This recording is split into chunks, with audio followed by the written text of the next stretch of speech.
¿Te imaginas vivir en un planeta donde el agua es más valiosa que el oro, donde la arena esconde un secreto que puede cambiar el destino de la galaxia y donde un joven se convierte en el líder de una rebelión que desafía al imperio? No te hablo de Dune, te hablo de la verdadera historia detrás de la saga Dune.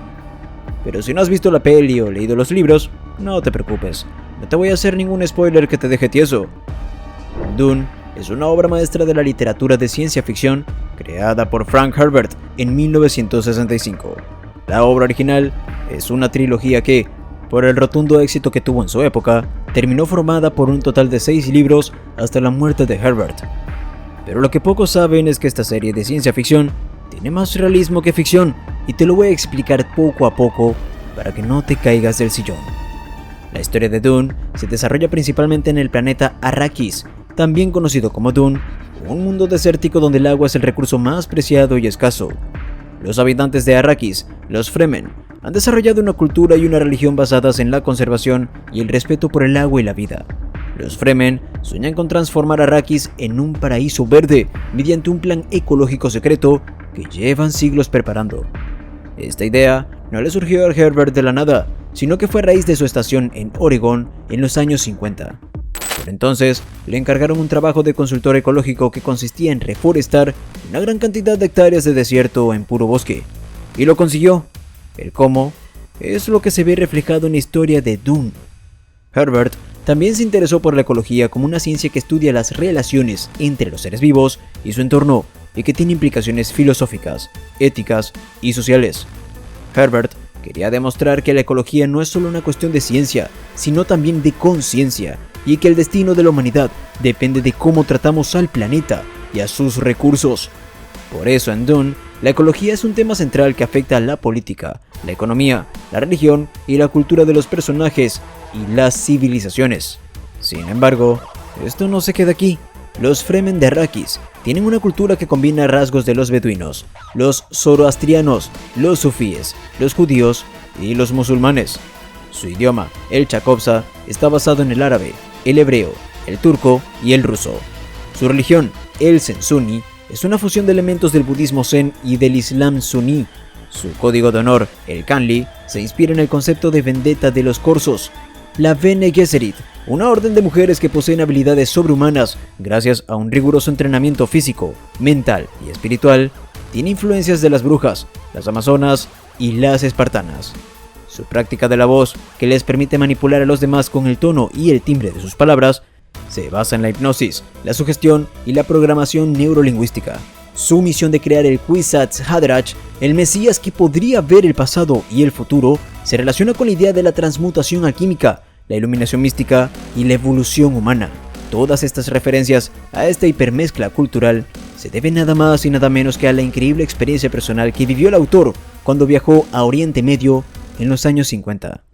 Allí, trabajó como periodista y corresponsal para varios medios estadounidenses, cubriendo temas políticos, sociales y culturales de la región. Durante su estancia, conoció a diversas comunidades y grupos étnicos, aprendió sus lenguas, costumbres y creencias, y se involucró en sus conflictos y aspiraciones.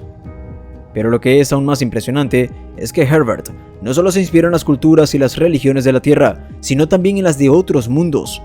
Herbert era un aficionado a la antropología y la mitología, y estudió las creencias y los ritos de civilizaciones extraterrestres.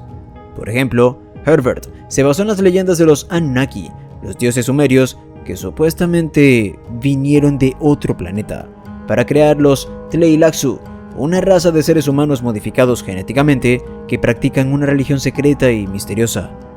Y por si aún no te ha explotado la cabeza, en el momento en que Herbert estaba escribiendo Dune, el mundo estaba en medio de la Guerra Fría y los temas de poder, control de recursos y manipulación política eran extremadamente pertinentes.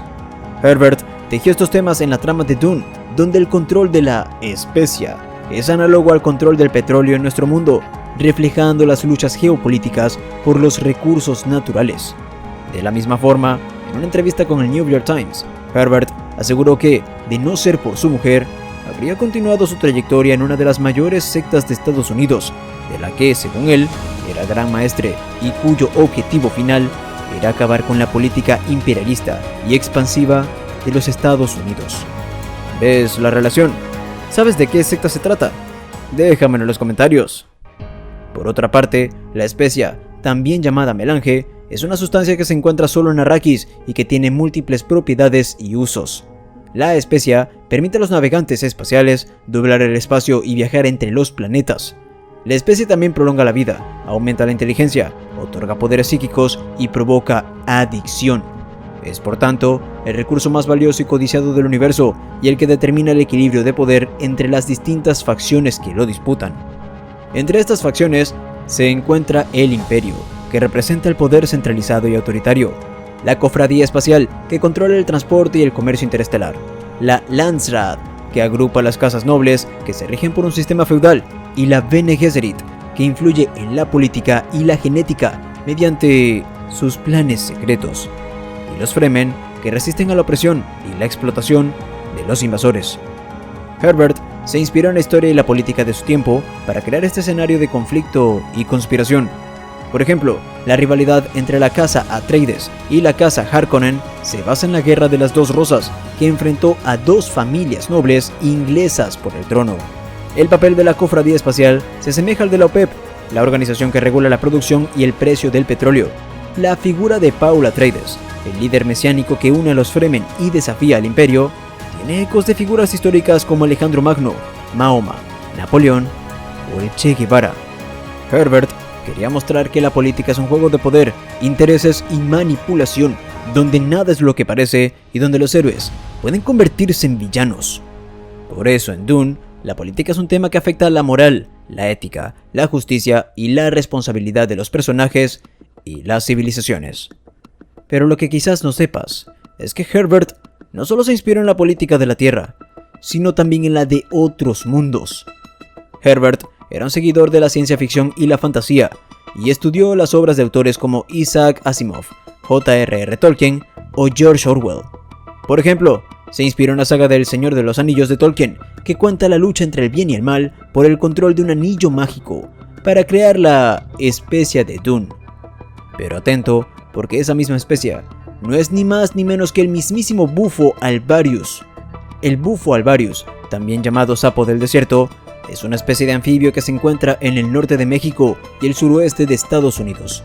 El bufo alvarius secreta una sustancia que es un potente psicodélico que produce intensas experiencias de disolución del ego, conexión cósmica y trascendencia espiritual.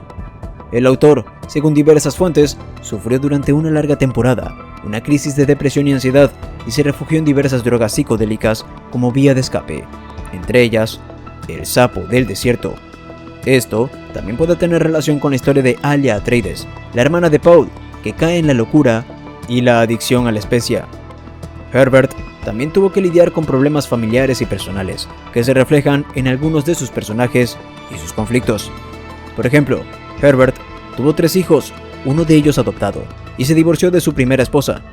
Esto puede tener relación con la historia de Leto Atreides II, el hijo de Paul, que es el resultado de una manipulación genética y que se siente solo y alienado. Por tanto, querido amigo, la historia de Dune es nada más y nada menos que la vida de su autor.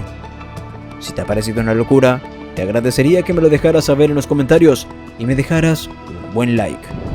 Te dejo con otra historia que te pondrá los pelos de punta.